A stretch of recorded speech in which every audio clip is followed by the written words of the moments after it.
Fake रेस्क्युको कुरा हो कि तपाईँलाई त्यो बेला त भाइरलै बनाइयो होइन के हो कि यो चाहिँ यो चाहिँ अब तपाईँहरूलाई कस्तो भने हामी चाहिँ अलिक इमान्दार व्यवसायमा पऱ्यौँ होइन हाम्रो नेपालमा यसरी फ्याक रेस्क्यु गर्ने मान्छेहरू धेरै छन् है छन त अहिले 15-20 जना त समाति पनि सक्यो होइन अझै म त मन्त्री भएको भए अझै 15-20 जना समात्नेवाला थिएँ थाहा छ तपाईँलाई मलाई त सबै कुरा थाहा छ ती मान्छेहरूले गर्दा हामी जस्तो सोझो साझाको ती जसले गरिरहेको छ त्यही मान्छेले हामीलाई अभियोग लगाउने हो कि मैले त्यसरी फ्याक रेस्क्यु गरेर पैसा कमाउने भए काठमाडौँमा यतिखेर 5 तारे होटल 10 वटा बनाइसक्थ्यो होला फ्याक रेस्क्यु भनेको चाहिँ कस्तोलाई फ्याक रेस्क्यु भन्छ भने हस्पिटलमा तिमीले एउटा मान्छे ल्याएर आयो काठमाडौँमा होइन ल्याएर आयो हस्पिटल बढाउनु भयो हस्पिटल बढाउनु भएपछि इन्सुरेन्ससँग कुरा भयो इन्सुरेन्सलाई Makalu base क्याम्पबाट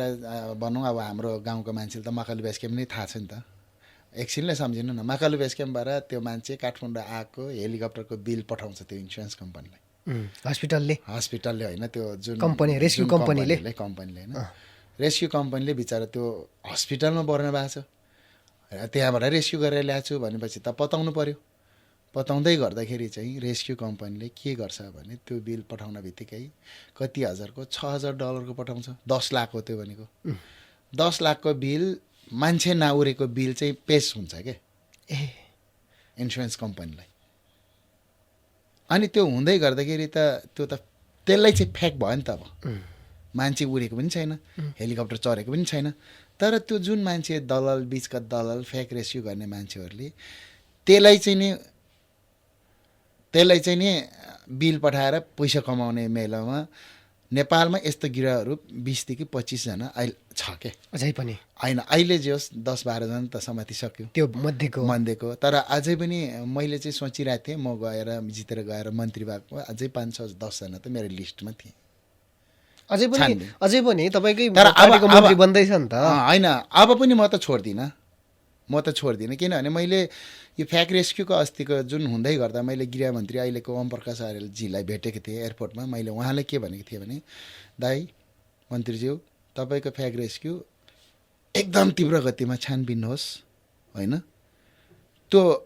Everest base क्याम्पबाट Kathmandu आउँदै नआएको बिल पेस गर्नु भनेको त त्यो त फ्याक्ट चाहिँ त्यो हो नि त अब बाहिर पत्रपत्रिकामा धेरै हल्ला नहोस् किनभने हाम्रो त बेइज्जत भइरहेछ नि त अन्तर्राष्ट्रिय रूपमा फेरि होइन हाम्रो व्यवसायको पनि त नेपालको पनि त बेइज्जत भइरहेछ नि त तर भित्री रूपमा चाहिँ सक्त तरिकाले कसैले नछोड भनेर मैले उहाँले त्यो सल्लाह पनि दिएको थिएँ एयरपोर्टमा अहिले उहाँ त यो सुन्नुभयो भने उहाँले हो भन्न सक्छ मेरो नाम मिङमा शेर्पा मैले उहाँलाई म उम्मेदवारी पनि छु सङ्घसभाका तर त्यो फ्याक रेस्क्युको बारेमा तपाईँले तीव्र गतिमा छानबिन होस् तर अर्को कुरा चाहिँ अब हाम्रो नेपालमा सबैभन्दा बढी ट्विस्ट चलाउने मान्छे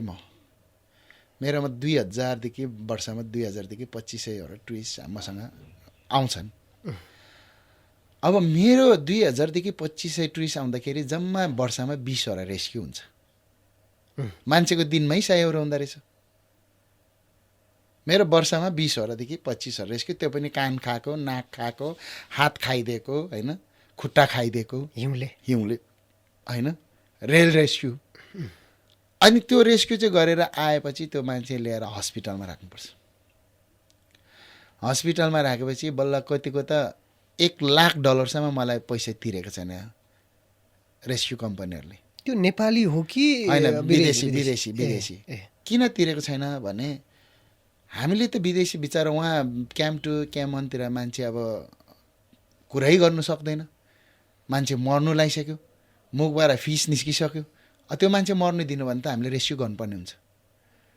रेस्क्यु गरेर ल्याएर काठमाडौँ राखेर हस्पिटल राखेपछि हस्पिटलले पनि बिल यस्तै 10-12 लाख पैसा पुऱ्याइहाल्छ त्यसपछि त्यो मान्छे भन्छन् मसँग पैसै छैन इन्सुरेन्सले कुरा गर्छु इन्सुरेन्सले त हामीले खबर नगरिकन लिएको हामी पैसा तिर्दैनौँ भनेपछि एउटा हेलिकप्टरको बिल क्याम्प टुबाट आउँदा हाम्रो 10 देखि 12,000 बिल आउँछ डलरमा मैले लगभग तपाईँको यो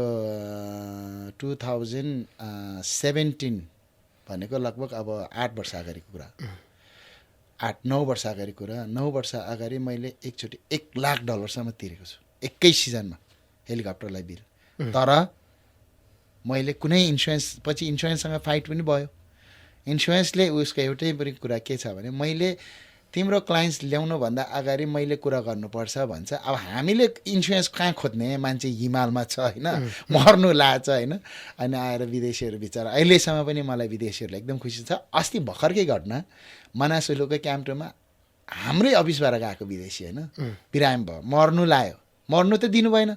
हेलिकप्टर पठाएँ, लिएर आएँ, मलाई हेलिकप्टरले $7,600 भनेको 12 लाखको बिल पठायो। आफ्नै हेलिकप्टरको पनि त बिल त तिर्नु पऱ्यो नि त, मेरो त कम्पनी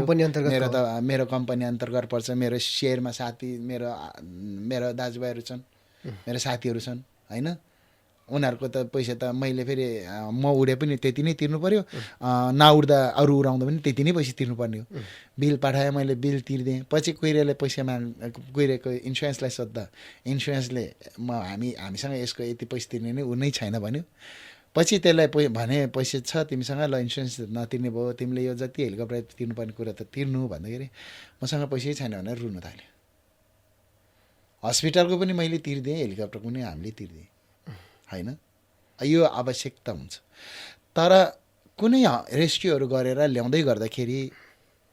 हेलिकप्टरले हामीलाई 10,000 बिल गऱ्यो भने हामीले 11,500 11,000सम्म बिल राख्न सक्छ। कारण किनभने त्यो मान्छे आएपछि त फेरि हस्पिटल बस्नु पऱ्यो, हस्पिटल बसेपछि दुईवटा मान्छे त त्यसलाई पालै हेर्ने मान्छे राख्नुपर्ने हुन्छ। त्यो पनि त हाम्रोबाट खल्तीबाट निकालेर त कतिजनाले दिनु सक्छु र, बिरामी कुरुवा होइन, उसलाई फेरि फालफुल ल्याइदिनु पऱ्यो, त्यही त्यसै 50-60 हजार 1 लाख त खर्च हुन्छ। त्यो पैसा खर्चहरू चाहिँ इन्सुरेन्सले जोडेर पठाउँछ। त्यो कहिलेकाहीँ त्यो $500-600 तलमाथि हुने त्यसलाई फ्याक रेस्क्यु भन्दैन। फ्याक रेस्क्यु भनेको चाहिँ उड्दै नउडेको हेलिकप्टर भित्रै नछिरेको मान्छे, तर बिल चाहिँ उहाँ डोल्पाबाट आएको छ, $12,000 बिल लगाइदिएछ। बिल चाहिँ उहाँ क्याम 1-2बाट आएको छ,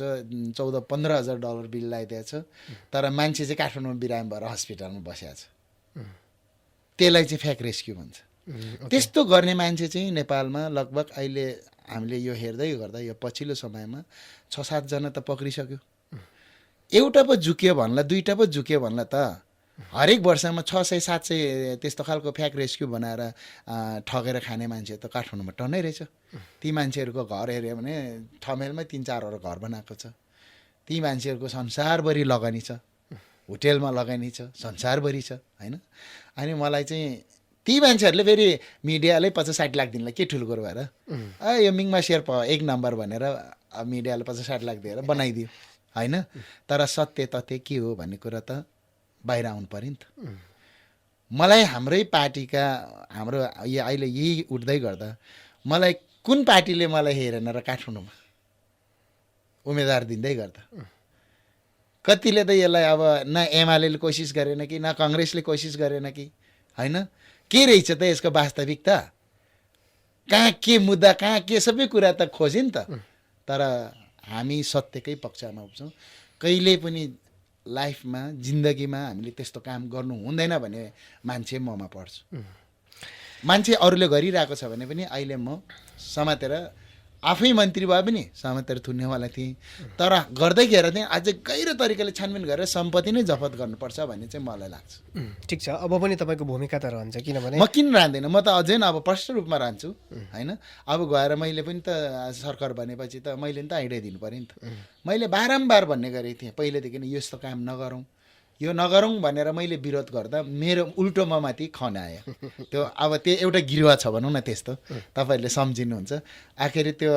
अब फेरि आजभोलि मिडियाहरू पनि तपाईँहरूले थाहै नै छ होइन, पक्ष पोषण कसैको गर्छन्। किन त्यो त अब पैसा पाएपछि सबै थोक गर्नुमा रेडी हुँदो रहेछ। तर पनि अब एकचोटि त्यसरी आएको थियो होइन। मैले सत्य तथ्य सबै त्यसको सबै स्पष्टीकरणहरू मैले गरिसकेको छु, मेरो तर्फबाट सबै कुरा क्लियर गरिसकेको छु होइन। कुनै पनि मेरो हामीले त्यस्तो भेटेको भए आजको दिनसम्म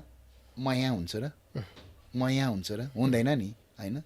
व्यवसाय गरेर खानु पायो तर फ्रड फ्याक गर्न पाएन भने नै मेरो पनि त्यही हो।